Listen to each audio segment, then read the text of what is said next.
literally knocking to enter the Zoom call, right? Hey everyone, welcome to Foil Architecture Chats.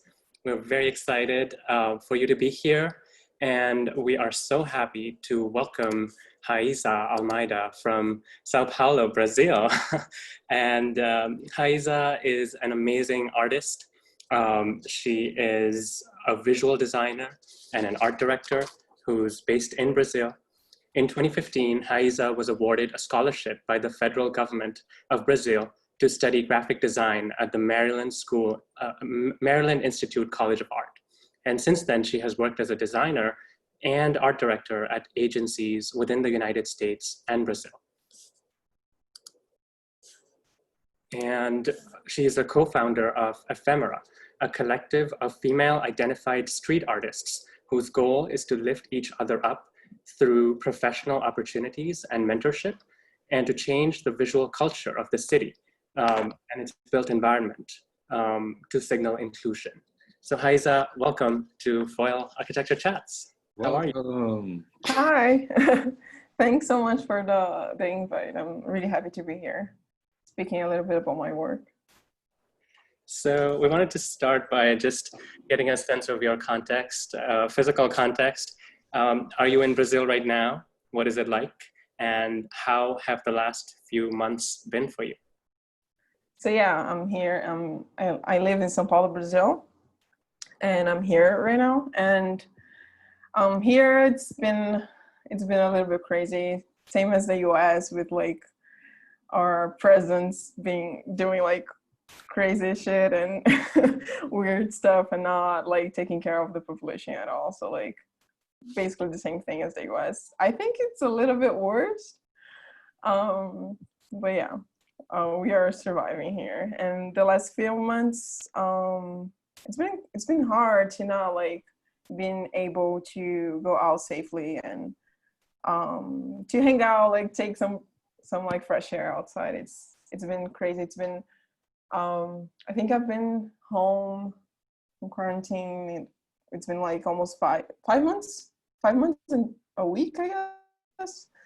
I just like went outside to like run a couple of like urgent errands, not to hang out with like friends and stuff, just like really important stuff or urgent stuff. So it's been hard being trapped inside home. Was that government mandated, or is that? At the beginning it's not like we weren't obligated to be at home, but they were like saying it wasn't mandatory, you know, and it's still not mandatory. And the government, they're not like, I think it should be mandatory.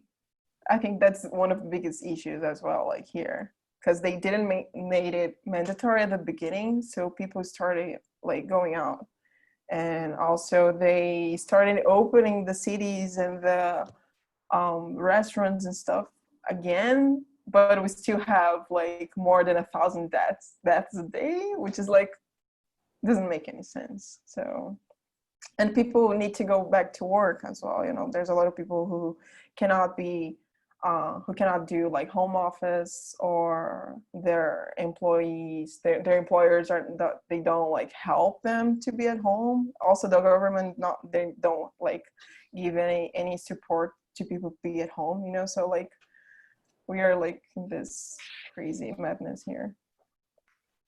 And how have you dealt with it?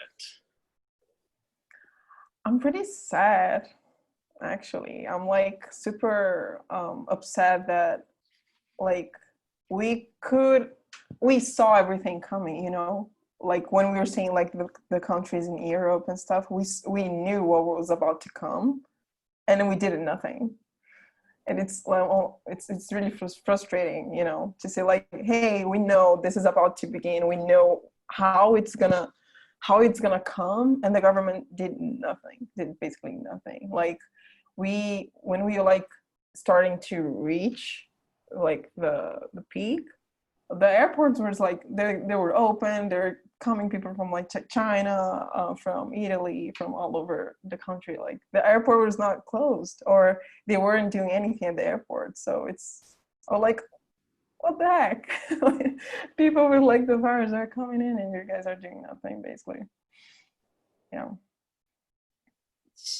It's frustrating. It's really frustrating. On all sides. But let's move to happier things. Do you want to tell us a little bit about your background and how you came to co-found Efêmmera and the mission behind that group or organization? Yeah.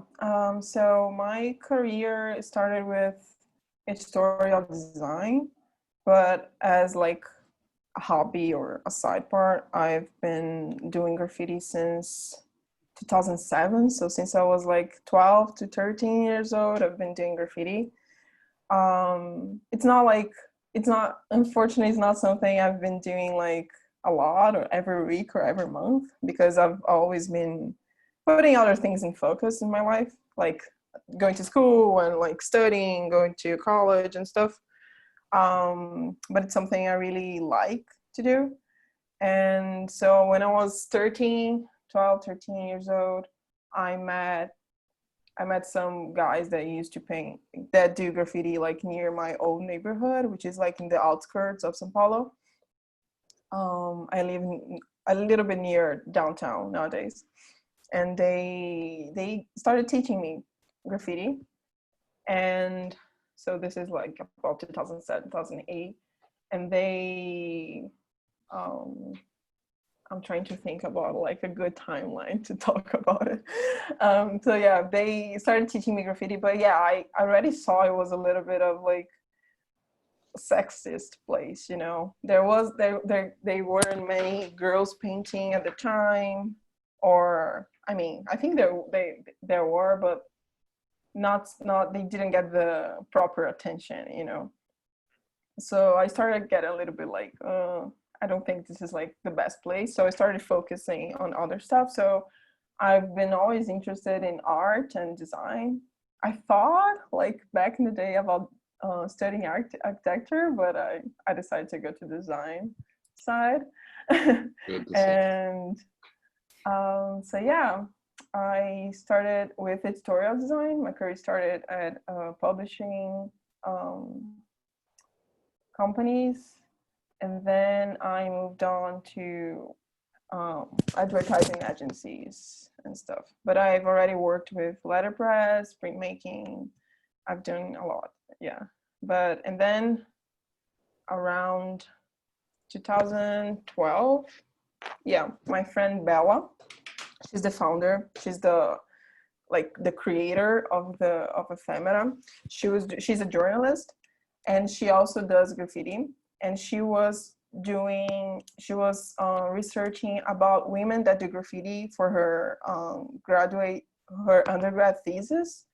And she decided, after like the research, she decided to open up like a blog.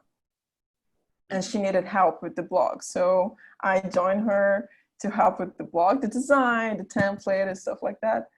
And she also asked like three or four more girls to join her.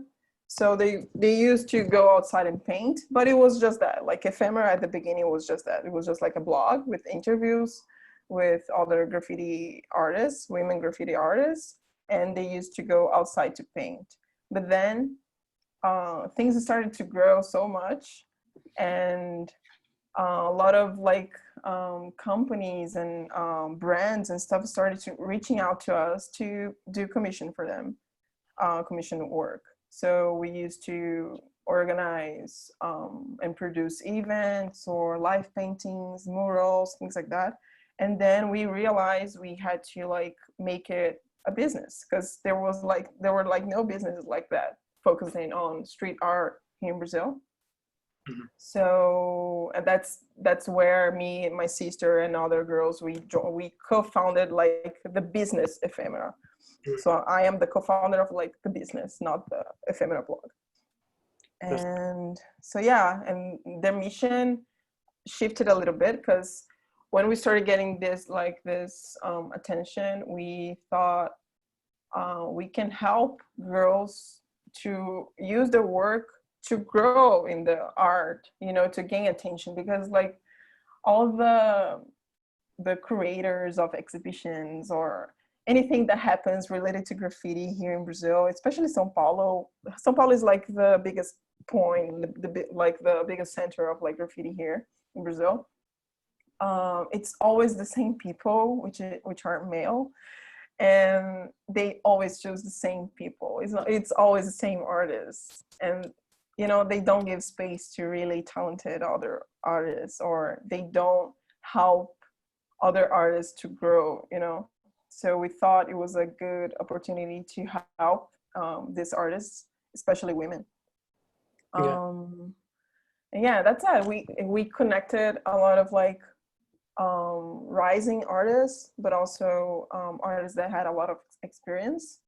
And this is really nice because we have like groups on Facebook. We also have groups on WhatsApp and stuff. And we can see that they became friends. You know, a lot of girls that didn't know each other, they became friends, and they are growing up with each other.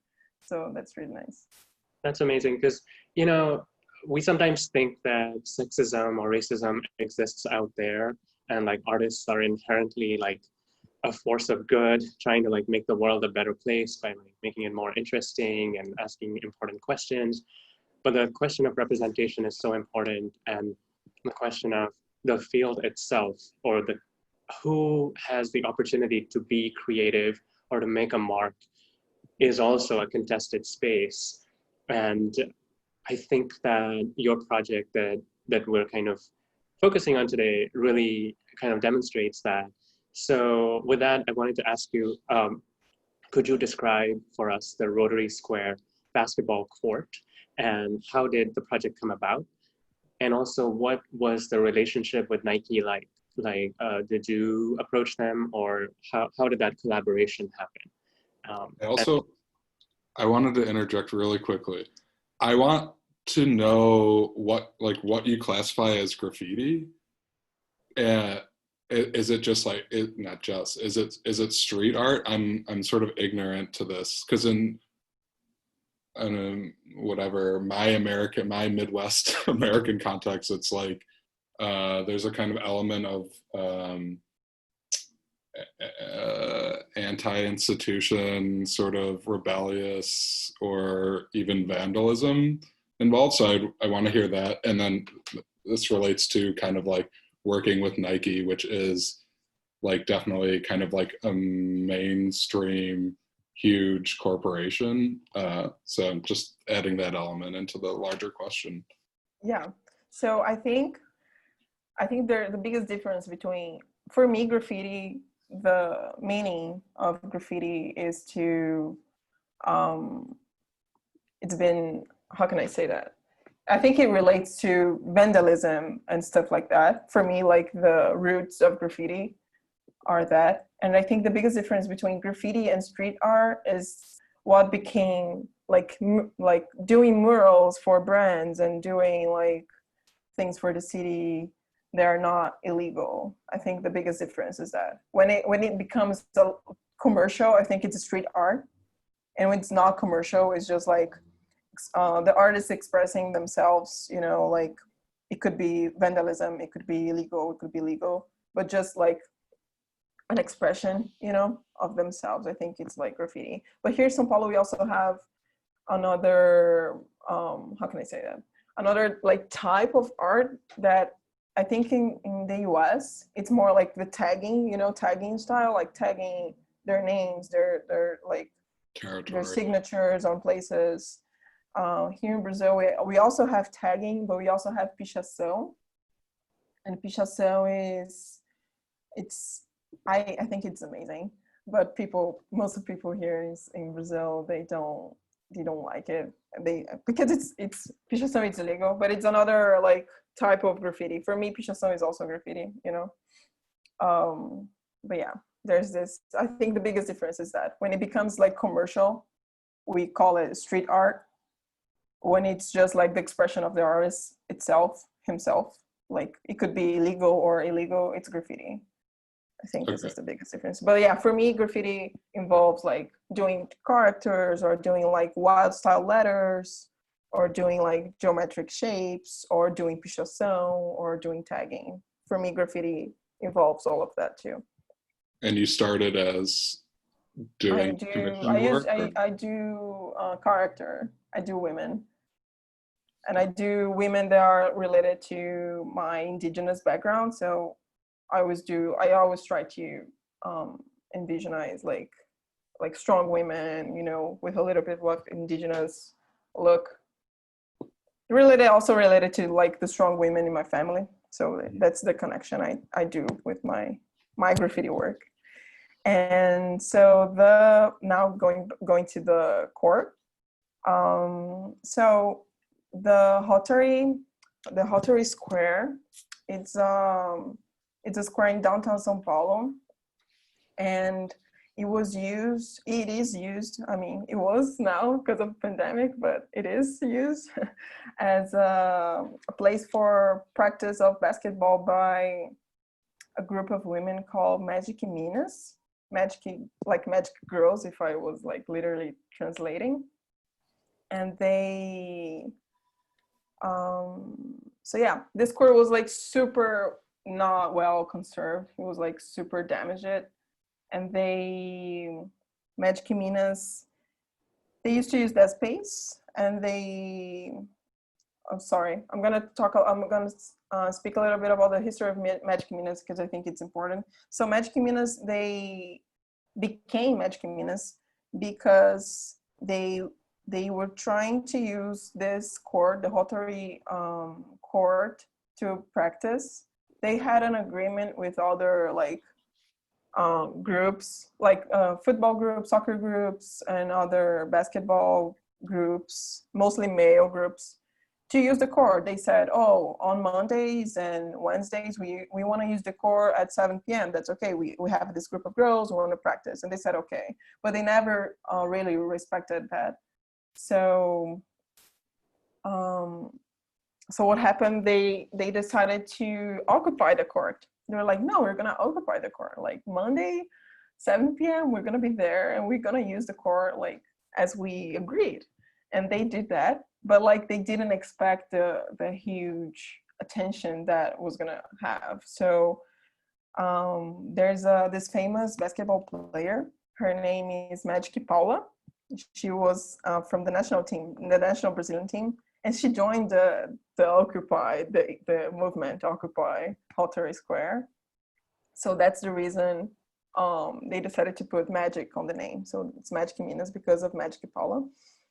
And Nike saw that. Nike saw this movement, and Nike decided to make a partnership with Magic Minas to help them like with uniforms, shoes, and stuff, so they could practice. So the first contact between Nike and Magic Minas was that, because of like the Occupy Rotary Square movement, they made this small partnership with like uniforms and stuff. And then later, Magic Minas told Nike like, hey, we need a place to practice. Like that court is not good for us. It's really bad. We need a good place to practice. So Magic Minas, they knew Efêmmera before from other works. I think just from the internet, we never had any other relations with them. And they introduced us. They said, oh, we want Efêmmera to do the court. So that's how we entered this project. And yeah, that's it. So tell us about the design process. Like, I can see that, you know, that distinction between like somebody making their mark and their own expression versus a collaborative project that is taking the wishes of the community, coming up with a concept, planning it out, and then also the process of getting everybody united behind a vision, and also to then contribute to the physical work of like painting it. How was all of that managed? Who led that process? And you know, how did your experience as a graphic designer and a visual designer kind of play into that? What happened to the, you know, angry male basketball players? Oh, they had to respect them, basically. Because They this is still the same court that they had been playing at, right? Yeah. Yeah. Now I know there is I mean, after, I think right after the movement, I know there's like a security guard there that takes care like of the time sheet of who's gonna use the court, you know, because it's a public court, so like anyone can simply go, like any children can just go there and use. But there's some specific times that all the groups agreed to have to use the court, you know, like I have this specific time to use the court. So yeah, so about the process, it was basically like as any brief that comes from a client, you know, like Nike had really specific things they wanted, but also Magic Minas also had some specific things they wanted from the court. And Nike really wanted, like, so the only thing Magic Minas asked us was to use their colors on the court, but not like only their colors. We decided to, I think the kind of main color is like the pink, which is a color they use on their logo. So we decided to use the pink as like a kind of main color.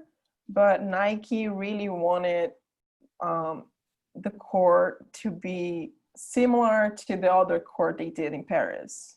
I think it's in Paris with this grading. So like the grading thing was a Nike thing. They decided to have the grading. They really wanted the grading. I was like, okay, we're gonna do the grading. I think we gave them other options, but they were like, no, we want the grading. So yeah, so on site we only like did the measurements and stuff, so we could plan a little bit on the computer. So we at Efêmmera we have like a producer. We have Bella who does like this. How can I say that? She deal with the client stuff. So Bella was dealing with the client. We had our producer that would go on site to do the measurements and give me all the specs, so I could put it all together. But since Nike told us, oh, we want the gradient, we want geometric shapes, we want, they kind of made a list of things they wanted. We had to think about like which artists, because we have a casting of more than 40 women. So we had to think about which artists are the best to match those Nike and Magic Minas requirements, you know? So Leah Phoenix, she's an artist from a countryside here of São Paolo. She's really good with gradient. So we're like, no, Leah is gonna be the gradient girl. And we also found other girls that were really good with like geometric shapes, or they really had a really good, like, they had a like refined work. Since this was like a work for Nike, we couldn't use like the beginners. We had to use the more experienced girls. So we thought about Verônica, Nuvem V. We thought about Miss, Panquil. These are all names of the girls, okay? And I'm forgetting someone. Miss V, Aline, and Aline. Thanks, my sister told me on the chat. Aline, yeah. So yeah, they are, I think they are the most experienced girls we have in the casting. And so yeah, they did an amazing job. So they gave me, I told them, hey, we kind of made like a meeting, and I told them everything Nike wanted. So Miss and V, they were thinking about like how they're gonna put their geometric shapes together. So Miss, she does these really straight lines, just straight lines and crosses. Her work is kind of similar to Maya Hanuk. Maya Hanuk is an American artist. She does a lot of like this striped shapes and stuff. And V, she does this little cloudy things. So they had this idea of combining the work, and then I picked up their work and put together like on the project. we had the gradient for Leah. Leah also thought about putting the gradient on the net. It was, I think it was Leah's idea. And the outside part, it was also everyone's, like kind of everyone's work. We were like, oh, we need to paint this part that's outside the court. So we need to think about like how it's gonna be. And everyone thought about like all it together. And I was the person who, oh my God, they have all these ideas. I need to put them together and to make like the presentation deck for Nike so they could approve. Yeah. And were most of those decisions made on site? Like, were you all there together deciding or throwing ideas around, or was it done like on the computer? We mostly did it like digitally. We had like meetings and like calls and stuff to decide those stuff. But yeah, Got it. it was kind of hard to not be there all the time, because I remember I was really busy with my work, my like 9 to 5 work, you know. I was really busy, so I couldn't be there all the time I couldn't be on site to do some measurements and stuff. And also the artists, because some artists are outside of São Paulo, so they couldn't be here. And I mean, and also the deadline, it was super tight. It was super tight deadline. So we had to come up with a plan and work everything, because the timeline was tight, because this court was also part of a bigger agenda of Nike for the year, you know. So Nike, they were doing a lot of events focused on women, and the court was like one of them. So we had to like meet that specific deadline, you know. So it was really hard. Yeah, it's incredible. I think that this project kind of conceptually redefines the basketball court, so that without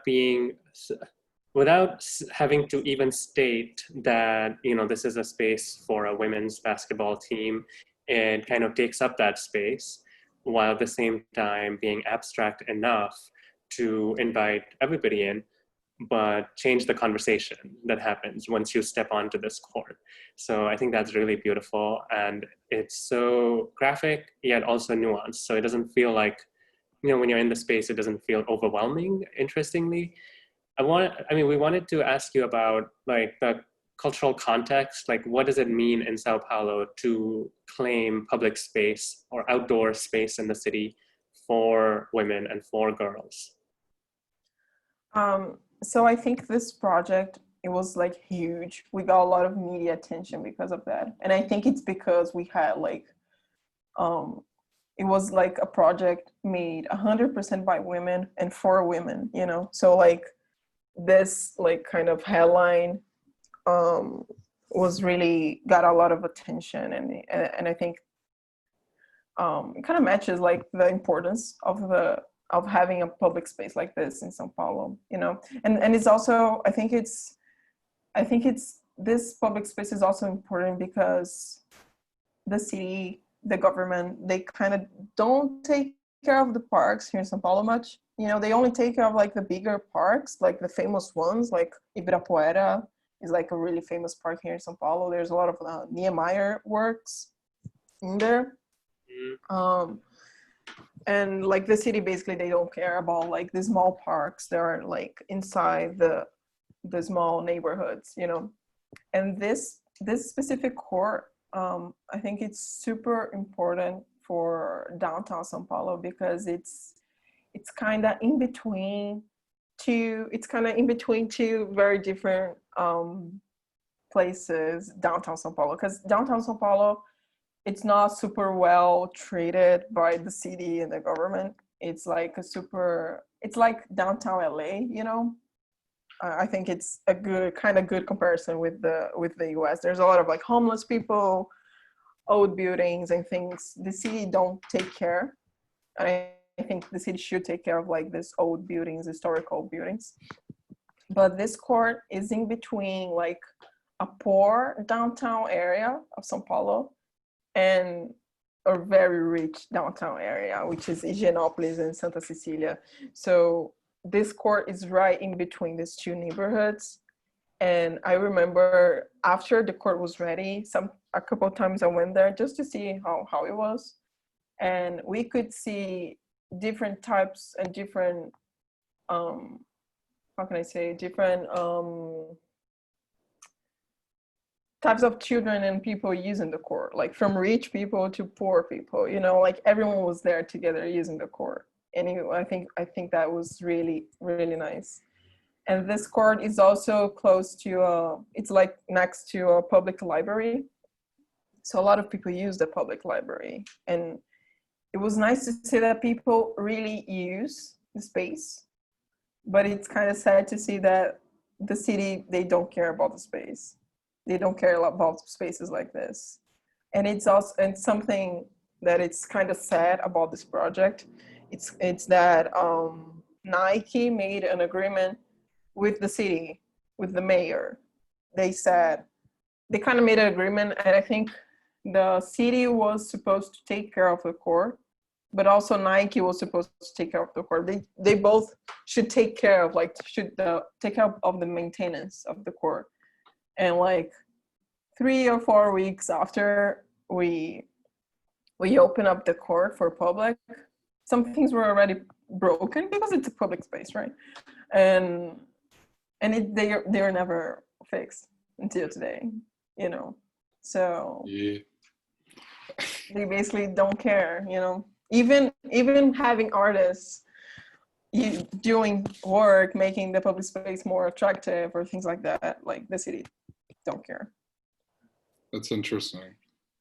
So we should switch to, include now Lina Bo Bardi's São Paolo Museum of Art. I'm curious where in relation, like physical proximity to each other they are, and how these two public spaces interact. But I guess we should introduce the work first. Yeah. For anybody that might not know it. So yeah, I think I just wanted to kind of introduce this project and Lina Bo Bardi, who is this kind of giant of modernism. But you know, it's interesting, like you talked about maintenance, and I think the maintenance of history and of stories is also part of it. Like whose work gets preserved? Like, is it Oscar Niemeyer and not somebody else? You know, and whose work is remembered. So Lina Bo Bardi, after her work was done and she passed away, you know, came back into, I guess, the cultural conversation, mostly through Sejima, Kazuyo Sejima of Sana. And that's where Mark and I met as interns as well. And this is a Japanese architect who is obsessed with Lina Bo Bardi. So Lina Bo Bardi was an Italian-born Brazilian modernist architect. She spent most of her life there and became a naturalized citizen. And her work explores the social and cultural potential of architecture and the Brazilian vernacular as well. And interestingly, not the project we talk about today, but a lot of her later projects really delve into nature and how architecture coexists with nature.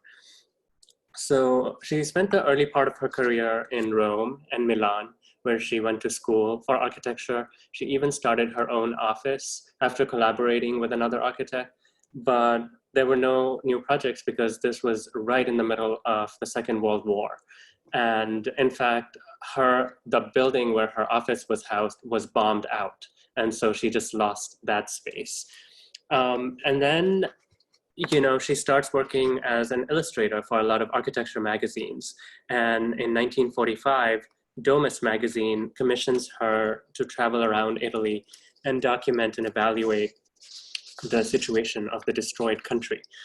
And then soon after that, she married Pietro Maria Bardi, her husband, who was an art critic and journalist. And the very next year, they travel to Brazil, and they would basically spend the rest of their lives over there. And they were welcomed by the Architectural Society. They had some really good connections with people in power and influence. And that's how her husband was invited to kind of lead this new museum as the curator and director, and Lina Bo Bardi became the architect for it.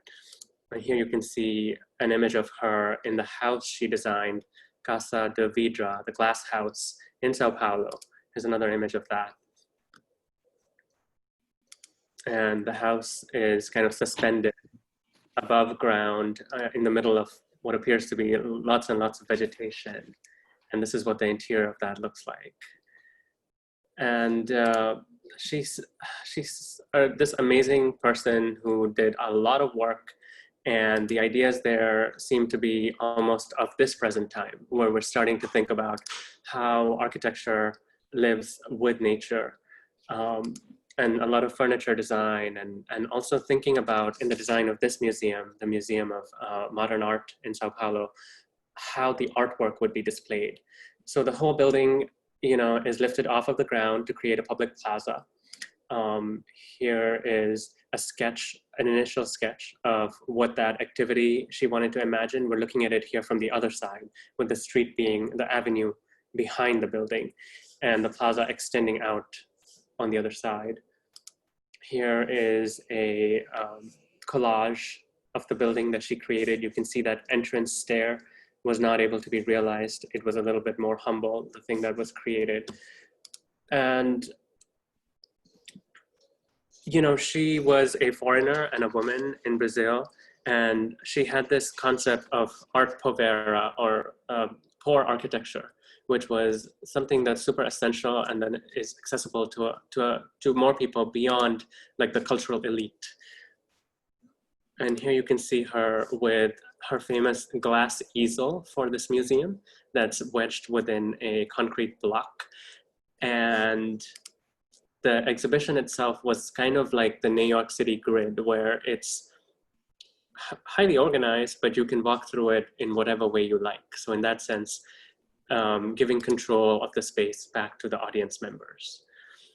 So I'm going to pause there and kind of just introduce this project into the conversation and come back to Mark's question of, like, physically speaking, like, have you been to this building and where is it in relation to the basketball court? So the museum is, I think it's 3 kilometers apart. It's like, they're super close actually. Yeah, 3 or 4 kilometers max, like they're super close. So the museum is in Avenida Paulista, which is like super famous avenue here in São Paulo. And the court is like right at the end of the avenue, the Paulista Avenue. There's the Consolação Street, which is a super important street as well. So if you go down Consolação Street, you get to downtown São Paulo, and the court is like a couple blocks from the, so it's, the court's like down here and the museum is like up here.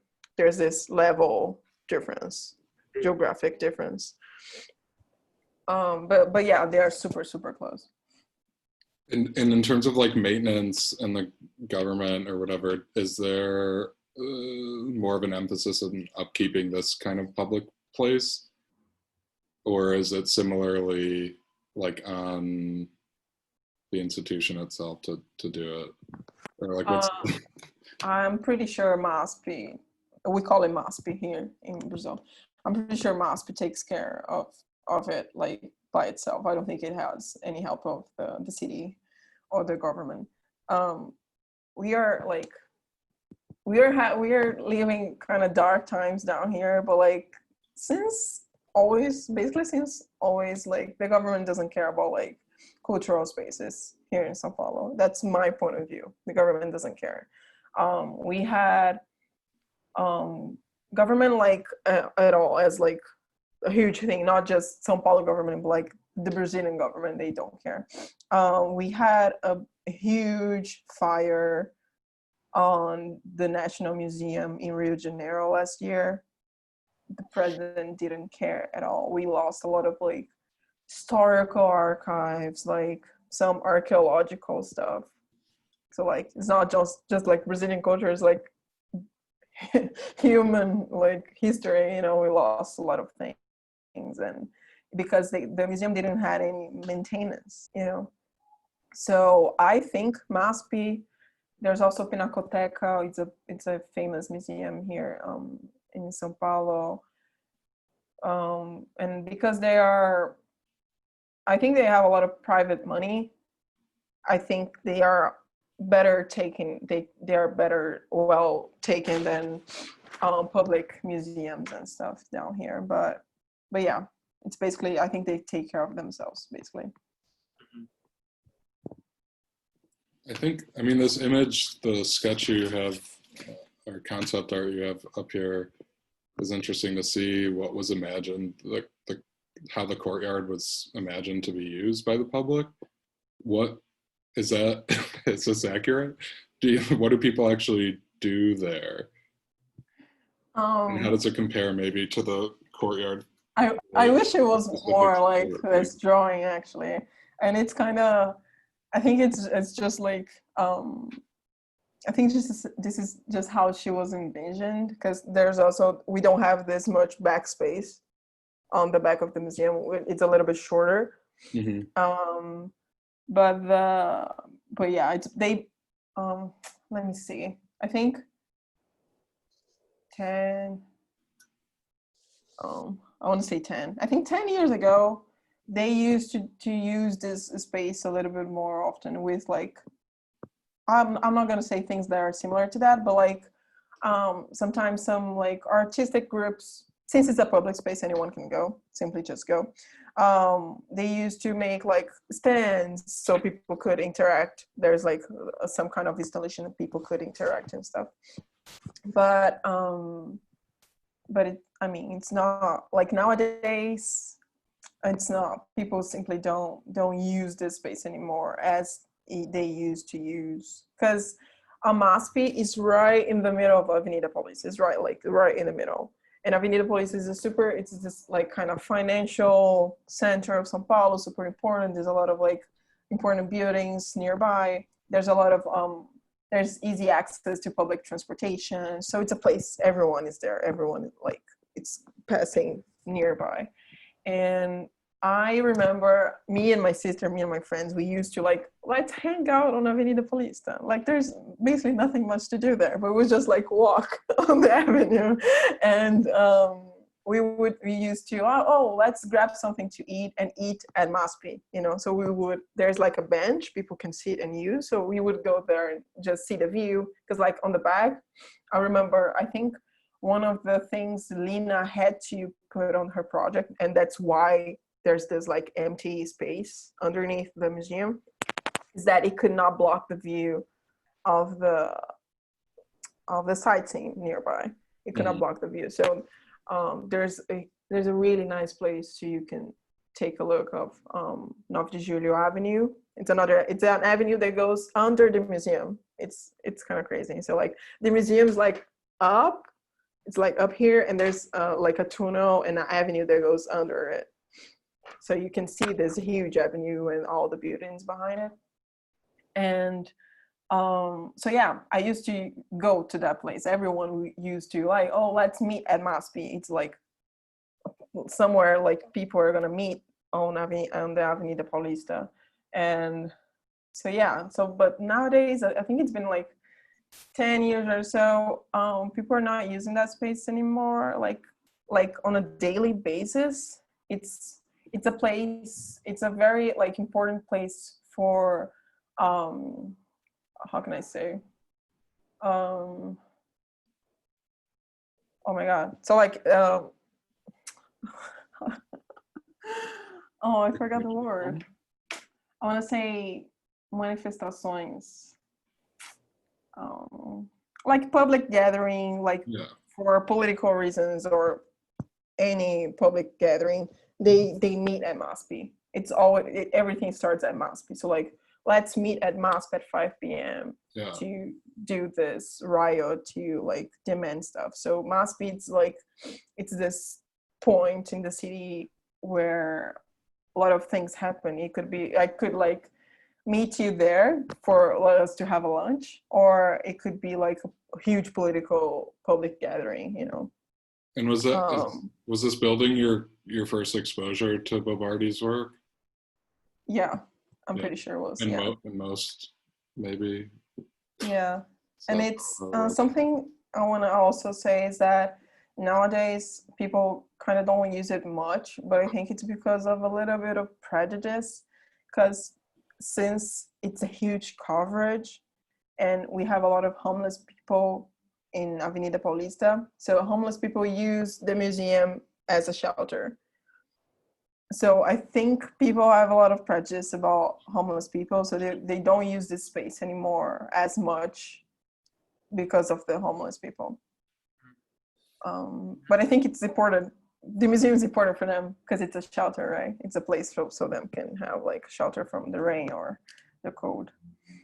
Yeah, I think, yeah, it definitely creates a marker in the city, like easily something you can easily remember and use as a meeting point, it seems, and also a wide open space for different kinds of activities.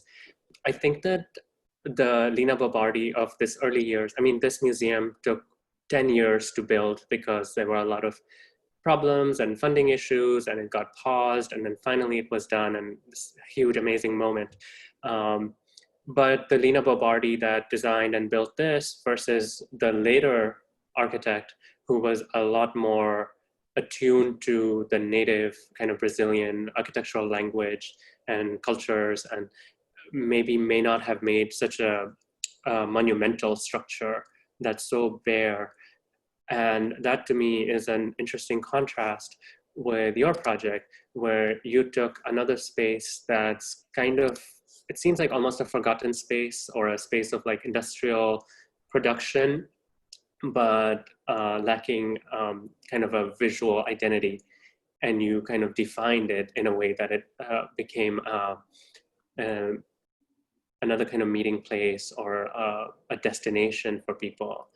So I would be interested to hear, like, as an artist and as somebody who is involved with Efêmmera, like, what kinds of things can you imagine for that space or like other public spaces, like given the if resources were available, like how would you kind of imagine the city differently?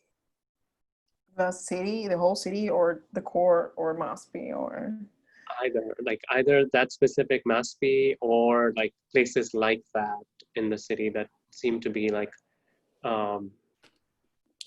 just lack the kind of I guess a contemporary visual identity, right? Yeah. It's a hard question. I think overall, I think it's, in my point of view, there's a deeper problem that the government, since the government doesn't care about places like this, the population also don't care much, you know. It's like on levels. The population doesn't care much, and also, but I think they don't, it's not, I mean, I think population don't care not because they don't want to care. I think they don't care because the government don't care. So as an artist, or with like an artistic point of view, I wish people could use public spaces more, and I wish the government could take care of these spaces so they are like well maintained for the future, you know, for like everyone in the future to use that. And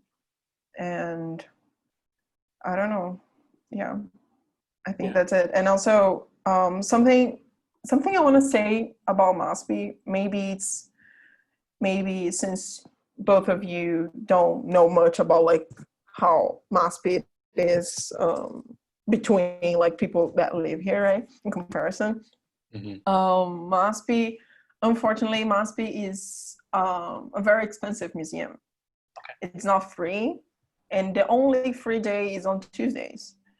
And I know a lot of people that have never been to Maspi. They live here in São Paulo like forever, but they have never been to Maspi because either it's too expensive for them to pay, or the only free day is on Tuesdays, and like on Tuesdays people are working, or you know, people are at school. So I think it's kind of sad. I think maybe the museum should do something like, I don't know, every Sunday every first Sunday of the month or something like that, a day that it's more approachable, you know, for people to visit the museum. Because I think for me, it's a privilege that I have been to MASP so many times in my life, in comparison to like friends, super close friends of mine that have never been there, you know. And I think this is like a big difference between the core and MASP, right? Because like the core is free, anyone can simply go there and use it. So thank you for that insight. And I know it's a difficult challenge to kind of think about. So thank you for giving us that perspective. And we have two other more lighthearted segments, but I wanted to ask Mark if there's any other questions that are in your mind about these projects before we go to that. No, I think let's go on to that. I think maybe in the second segment, there's some parallels. The lightning round is kind of just nonsense. But also I think has like been for us a kind of interesting poll and to see like where people are at, you know, in the current context of the world, but also in kind of design and architecture. I've had some surprising responses to these simple kind of this or that questions. So anyways, lightning round. I'm gonna name two things like, you know, hot and cold, and you'll choose between them. And we invite all the participants to also chat, group chat their responses. So I'll say the pair and I'll count to 3 and everybody can say their answer just at the same time. Okay, so the first one is one or many. 1 or many. 1, 2, 3. 1. What is? Hi, so you can just respond. You don't have to. I typed. I don't know why I typed. What did you type? Many. Yeah. Many? I don't know. Everybody say many. I said 1. You're the only one, so you have to explain yourself now. I think I've been working on personally trying to limit the amount of, you know, things I do, people I talk to about things, and so this is a deeply personal issue of mine. But in terms of like who I'd like to reach and who I'd like to have access to things, that would be many, I guess. Okay, so the second one is circle or square. Circle or square. 1, 2, 3. Square. I'll say circle. I'm not sure why I said that. Raísa, did you say square? Yeah. Wait, it's in relation to this image? No. It's generally. It's generally. It's just like whatever. I'm not sure if I understood 100%. There's no context. These are just kind of, it's however you want to understand the question. No, we're not. It's not a test. You and your sister also said square. I don't know. Anna, do you want to say something? No. Okay, we don't need to put anybody on the spot. We'll go to the next one. Childhood or adulthood? Childhood or adulthood? Okay, 1, 2, 3. Say Childhood. Adulthood. Childhood, yeah. You said childhood? I said childhood. Is that like because of you're remembering things, nostalgic? Yeah, kind of nostalgic about like good times playing outside, you know, I think, yeah, just being nostalgic. Yeah, adulthood's kind of tough. I agree. Okay, photo or video? Photo or video? 1, 2, 3, video. Video. I said photo. Why'd you say photo? I think that the power of a photograph is difficult to capture because you have to tell whatever story you want to tell within that one still frame, and it's like a frozen moment in time. A video, I feel like it's kind of like cheating because you have it kind of you have a captive audience, so it's more manipulative. A photo invites interpretation. Got it. Interesting take. Nice. Okay, the next one is short or tall. Short or tall. 1, 2, 3. I say short. Short. Yeah. Me too. Jack B says tall. My sister said tall too. Okay. There's a couple of talls. This is just ridiculous. All right, the next one is museum or theater. Museum or theater. 1, 2, 3. Museum. Theater. Interesting. You said theater? I feel like theater is like a video and a museum's like a picture or a photo. Something magical about theater, which is missing from these days, because I guess we're missing both museums and theaters. So Yeah. Interesting. I'm surprised by that. That's like, seems to me so opposite of your photo video argument. Okay, and the last one is fingers or toes, most importantly. Fingers or toes. 1, 2, 3. Fingers. Fingers. I guess so. For artists, seems relevant. Yeah. Necessary. Okay, thus concludes our lightning round. That was lightning.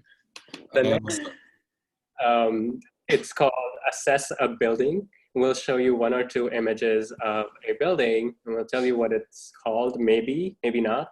And we'll ask you to say 1 positive thing and 1 negative critical comment on what you see, okay? And we'll ask Raísa to say it out loud, and everybody else is welcome to put their views in the chat. So I'm gonna share my screen now. And the first one is a Louis Barragan horse stable.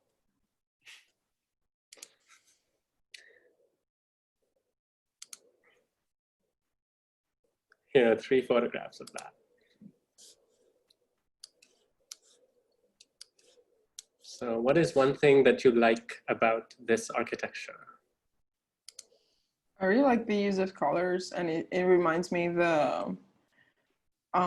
a work by Hélio Oiticica. It's a Brazilian artist. He has a similar like piece of art in Inhotim. Inhotim, I think it's the biggest Brazilian. I'm not sure. I don't want to say the world, but I think it's the biggest Brazilian open museum, like outdoor museum. So yeah, it reminds me a lot of Hélio Oiticica. The colors, I really enjoyed the colors. Something, should I say negative already? What do you hate about this? I don't know. I feel it's kind of not, I don't want to say code, but I want to say I don't think it's accessible to many people. Mm-hmm. Mm-hmm. Yeah. It feels like it's like in a super specific place in the middle of nowhere, like only a few people can reach to it, even though it's super beautiful, It's a private residence. The pool, I wish the pool was deeper. Yeah. I agree. It feels like a very exclusive space, like a very, very special exclusive space. Yeah. And the pool needs to be deeper. All right, so the next one is by Oscar Niemeyer. It's So I like to be a first. Sorry, I'm just responding to the chat. Continue.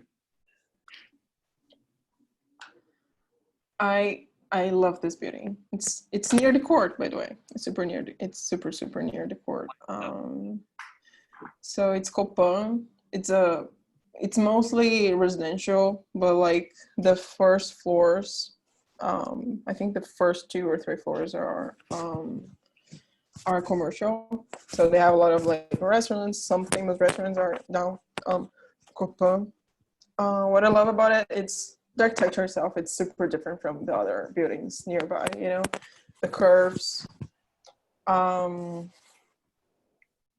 Yeah, I love the curves. And what is something I don't like is the buildings nearby.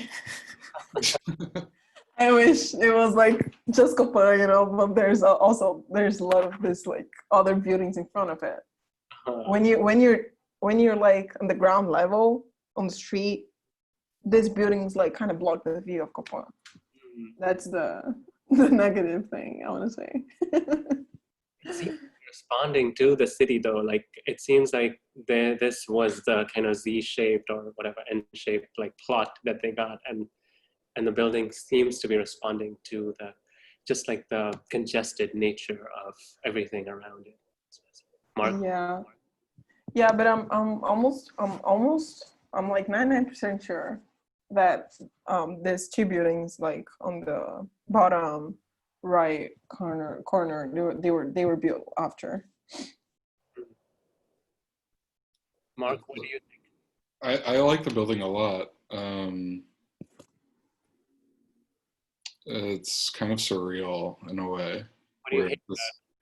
What do I hate about it? I don't know if I hate about it, but it's something I've thought about a lot is actually, and we've been talking about, is like maintenance. Like, how do you maintain a white building? The whiteness I sometimes question in architecture, literal whiteness and figurative whiteness, I guess. But yeah, I guess that would be but I'm also interested in like the kind of stains and wear of a building. So I don't know, it's both my positive and negative is how do you keep it clean and what does that mean? Yeah. Okay, so the final one, and we're hearing it's always under renovation. Yeah, they are renovating the facade of Copan, actually. Yeah. That one is the Glass House by Lina Bo Bardi. And we have 3 images here. And Raísa, what do you love about this building? I've never been there. I really want to go there one day. It's kind of far, and you have to like make an appointment to go there. It's kind of like tricky, you know, to go there. But what I love is that the architecture is like in between nature. You know, there's this relation. It's like everything's in between. What I don't like about it's too far from my house. It's too far. It's kind of hard for me to reach this place. You know, I really wish I could go. But something also I kind of don't like. It's just because this type of architecture, especially here in São Paulo at least, reminds me a lot of like these expensive neighborhoods where people build like super huge walls. So like, you know, like reminds me of this type of architecture, you know, a little bit. Yeah. And Mark, you get the last word on this one. Yeah, I think like it's funny. I mean, it's like I would love to live there. At the same time, it's like I'm struggling personally in my own, you know, trying to figure out career-wise, like how do you like, this is like a private residence. It's like, it is a kind of really, I don't know.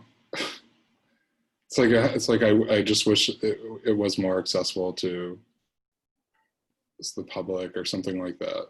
Like I feel like there's so many. I mean, it is now, right? It's like a museum, but I wish there was a way of, I don't know, navigating that. I guess it's fine to have nice things personally, but you know, I don't know.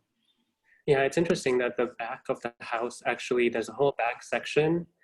Almost like a third of the house is service spaces. So like the kitchen and the servants' residences and stuff. So once you look at the plan, you begin very rich Brazilian this is clearly architecture. an Italian family who moved to Brazil, is like the director of the top museum in the city, and his wife live here.